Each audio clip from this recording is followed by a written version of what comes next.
Lulu. Thank you, Lord Jesus. Maraming salamat po, Mahal na Panginoon. Maniwala po kami natin dito, Panginoon. At walang makakatipon na anumang kadiliman sa gawain niyo po, Panginoon ng Jesus name. Amen. Amen. Thank you, Lord Jesus.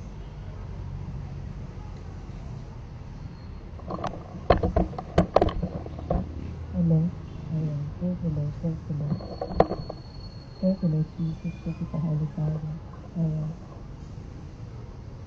Thank you, Lord Jesus. Ayan. Hello po. Magandang araw po sa inyo, mga kapatid. Ayan. Nandito po ako sa inyong harapan. Ano po? Ayan. Na nagpapatotoo. Ano po? Ayan. Sa pamagitan ng ating Panginoong Jesucristo. Hello po. Hindi po ako nag-isa. Ano po? Ayan. Kasama ko po ang presence. Ano po? Kasama ko po ang presence ng Panginoon na hindi po ako nag-iisa sa spiritual. Ano po? Ayan. Thank you, Lord Jesus. Maraming salamat po, mahal na Panginoon. So, thank you, Lord. Yun nga po, tayo ay may Panginoong Jesucristo. Ano po? Ang ating Diyos Ama ay binigay ang ating mahal na Panginoong Jesucristo para tayo ay magkaroon ng buhay. Ano po? Para tayo ay magkaroon ng buhay, kaya ang ating Diyos Ama ay ibinigay si Jesus Christ. Amen. Thank you, Lord Jesus. Thank you, Holy Father. At yun nga po ay bunga ng pagmamahal ng ating Diyos Ama sa ating lahat. Ano po?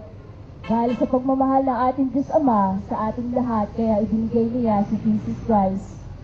At para po magkaroon ka ng buhay kay Jesus Christ. Amen. So, ito pong gawain ng ating Diyos Ama, ano po, ito pong ministry ng ating Panginoong Jesucristo ay hanggang ngayon po. Ano po, amen. Ayan, so, hanggang ngayon po ang ministry ng Panginoon at talaga naman po, hanggang ngayon din po ang gawa ng kaaway. Ano po? At hanggang ngayon din po ang gawa ng kaaway. Ano po? So, kaya kailangan nyo pong maniwala sa gawa ng ating Diyos Ama hanggang sa ngayon. Ano po? Dahil ang kaaway po natin ay kumikilos hanggang ngayon. Amen. Hanggang ngayon po sa henerasyon natin, ang kaaway po, ano po, ay patuloy na gumagawa ng pagmamanipulate, lalo na po sa mga mananampalataya. Ano po? Yan. So kaya mga kapatid, kaya po yung gawain ng ating mahal na Panginoong Jesucristo ay hanggang ngayon po. Ano po? Dahil yun nga po, maraming tao ang nalilinlang ng gawain ng diablo. Ano po? So kaya po nagdun po yung sa bawat tao na natutokso dahil po namamanipulate ng kaaway ng gawa ng diablo. Ano po hanggang ngayon sa buhay na ito.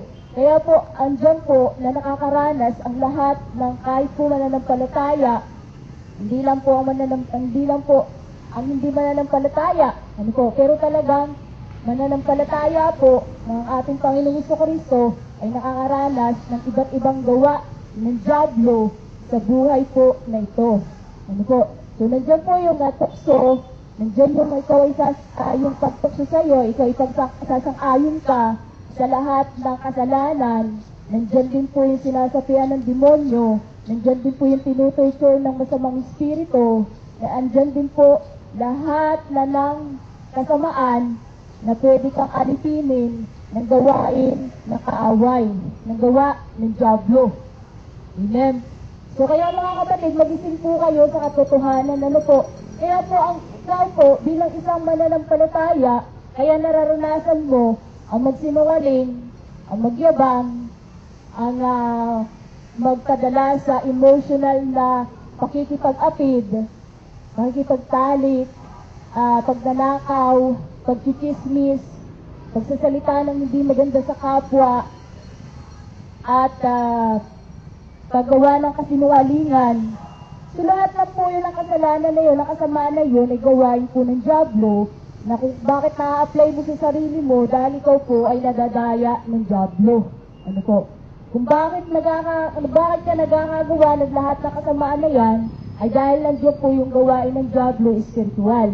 Ano po? Nasabi nga po sa Bible na ang kaaway po natin ay yukbo ng spiritual sa hipapawid. Ano po? So So kaya po may Jesus Christ, hanggang ngayon po sa buhay na ito, para ikaw ay tulungan sa lahat ng kasamaan na gawa ng dyablo sa buhay na ito. Ano po? Kaya po ang ministry ng ating Panginoong Jesucristo ay hanggang ngayon po. Ano po? Hanggang ngayon ang ministry ng ating mahal na Panginoong Jesucristo para ikaw ay tulungan dyan, makalaya ka dyan sa gawa ng dyablo. Ano po? Para ikaw ay makalaya dyan sa lahat ng gawa ng dyablo sa buhay na ito. Ano po? Kaya po may Jesus Christ. Ano po? Kaya po may Jesus Christ na para tulungan ka sa paghihirap o sa iyong nangyayari sa buhay mo. Dahil gusto ng ating Diyos Ama sa pamamagitan ng ating Panginoong Jesucristo ay makalaya ka dyan sa gawa ng dyablo. Dahil yan po ay pangako ng ating Diyos Ama na ikaw ay tutulungan sa bigat pasakit na gawa ng dyablo hanggang ngayon po sa henerasyon natin ngayon. Ano po? Kaya po yung ministry ng Panginoon hanggang ngayon. Ano po? Yung magpalayas ng demonyo, mag-share ng gospel, magpagaling ng mga may sakit, buhayin ng mga patay. Ano po? Dahil sa pananampalataya mo, kung ikaw ay lumalapit kay Jesus Christ, ano po? Kung ikaw ay lumalapit kay Jesus Christ, ay bibigyan ka ng kalayaan. Ano po? Bibigyan ka ng buhay. Tandaan niyo po, si Jesus Christ ay sa po ay kahapon, ngayon at bukas.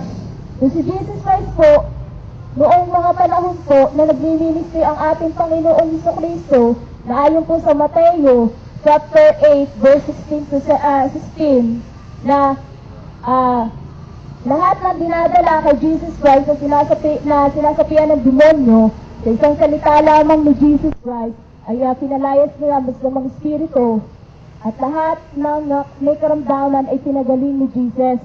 Ano po?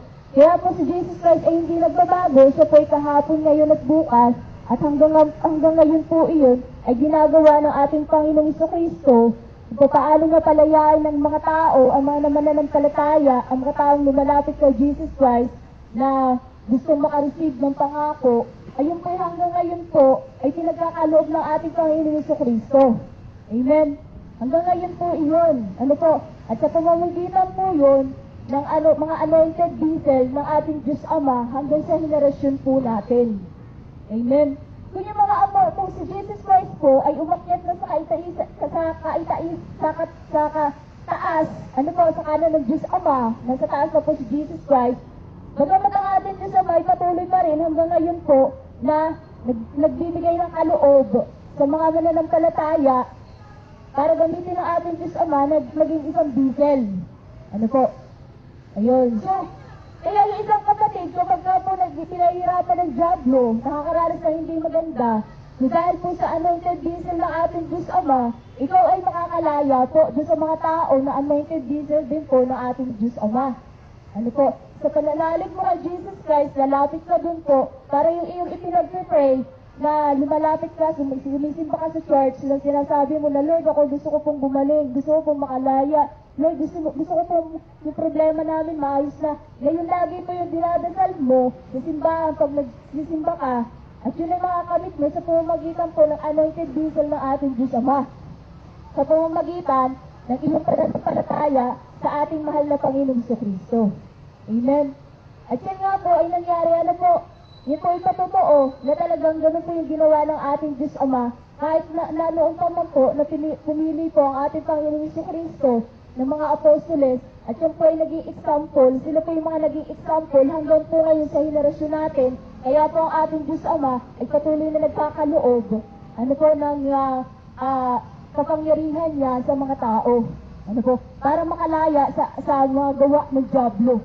Tandaan niyo po yung simple kasalanan po, hindi po yan ang kasalanan po ay hindi po isang simple. Ano po? Ang kasalanan po ay talagang kasalanan. Dahil po ang ating Diyos Ama ay righteousness. Ano po? At sabi nga po sa Bible, sa Juan chapter 1 verse 1, ang Diyos ay ilaw at walang anumang kadiliman sa Kanya. Kaya hindi po pwedeng ang kasalanan ay naging simple lamang po sa inyo, is normal lamang po. Ano po? So, hindi po ganun. Ano po? So, ikaw ay dinadaya ka ng dyablo, para yun ikaw aayon ang isipin mo sa buhay na ito, na bilang isang mananampalataya sa Panginoong Kristo, na dapat ang gawin mo ay isang matuwid na namumuhay. Ano po? Dapat ang gawin mo po ay isang matuwid ka na namumuhay dito po sa ibabaw ng lupa. Amen. Thank you, Lord Jesus. So, hindi po yan isang normal na kapag ikaw ay nagsisinungaling sa kapwa mo, ay okay lamang. Hindi po yan isang normal. No, kung ikaw ay gumawa ng pagnanakaw o pagsisinungaling, ay hindi po yan isang normal. O ikaw ay mag-chismis, o kung ano pa man ang gawin mong kasalanan, yan po ay kasalanan. Ang kasalanan po ay kasalanan at yung gagawain po ng diablo na bilang isang mananampalataya ka ay hindi ka po sasang-ayon sa lahat ng kasalanan na gawain ng diablo. Amen. Thank you, Lord Jesus.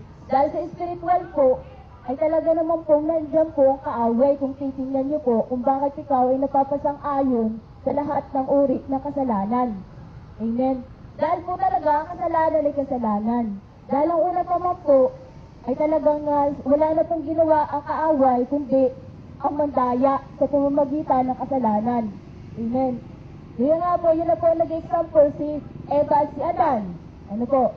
Dinaya ni Satanas si Eva, kaya natapos si Eva at si Adan. Ano po? Kaya tiyan niyo po, nadaya sa pamamagitan ng kasinungalingan. Ano po? Sa pamamagitan ng kasinungalingan, nadaya si Eva, pati si Adan ay nadaya. Yan niyo po, ano po, sila niyo po kumilos ang kaaway at si Satanas. Kaya huwag na po kayong kadaya, ano po, pag naririnig niyo po yung katotohanan. Huwag na po kayo sumang-ayon sa kasalanan, dahil ang ating Diyos Ama ay righteousness. Kung tinatawag po ang ating Diyos Ama ay Diyos Ama, siya po ay matuwid. Ano po, wala pong kasalanan wala pong anumang kadiliman. Ibig sabihin kadiliman, kasamaan, kasalanan, o kaano pa man po. Hindi po nasang-ayon ng Diyos Ama sa lahat ng kasalanan na yan. Ano po? Kaya po may mga anak ng Diyos na nagsasalita, na nagpapahayag ng salita ng Diyos para po iparating sa inyo na kayo po ay hindi mamuhay ng ayon po sa gawa ng diablo. Ano po? Ang kasamaan ng kasalanan. Kundi ayon po sa kalooban ng ating Diyos Ama. Amen. Thank you, Lord Jesus. Thank you, Lord Jesus. Thank you po, Holy Father. Thank you, God. Kaya po napakaganda, ano po kung kayo naniniwala sa gawain ito, ano po, na kayo po ay sumusurrender. Ano po, yun po talaga, ano po, bilang isang mananampalataya, naniniwala ka kay Jesus Christ, na bibigyan ka ng buhay na walang hanggan, o bibigyan ka ng buhay, ng pag-asa sa buhay na ito, ikaw po ay susurrender. Ano po, dun sa mga anointed vessel ng ating Diyos Ama hanggang sa ngayon.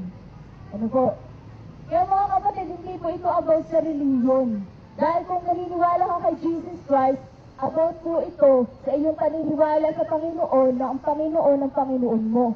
Hindi po ito sa reliyon. Ano po? Ano man po ang reliyon mo, ay hindi po ito sa reliyon. Dahil si Jesus Christ po, ay hindi po kailanman nagsabi na ito ang reliyon ko.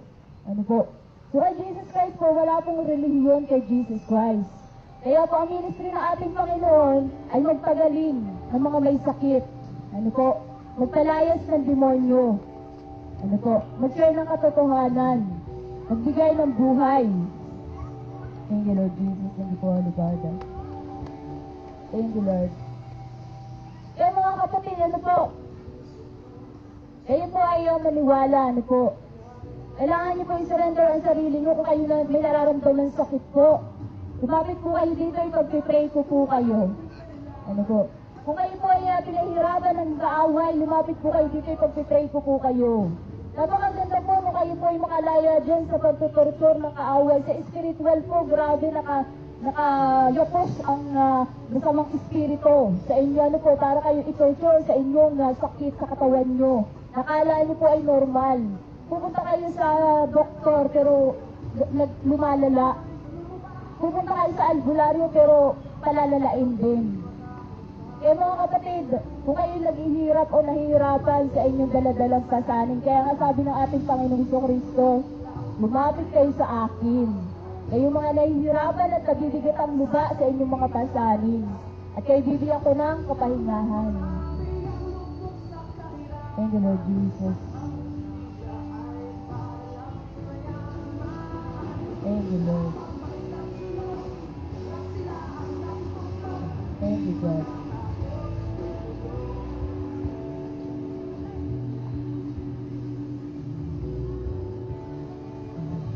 Thank you, Lord Jesus. Thank you po, Lord. Kaya tandaan niyo mga kapatid, hindi itong gawain na ito, ano po, maniwala po kayo. Ano po? Maniwala po kayo sa gawain ng ating Diyos Ama. Ano po? Sa pamamagitan ng ating Panginoong Jesucristo. Ano po? Maniwala po kayo sa gawain. Ano na po ng ating Diyos Ama. Thank you, Lord Jesus, sa lahat ng spirit na kasama na yan, lumayas, mawala na yan in Jesus' name. Thank you, Lord Jesus. Thank you, Lord Jesus. Thank you, Lord.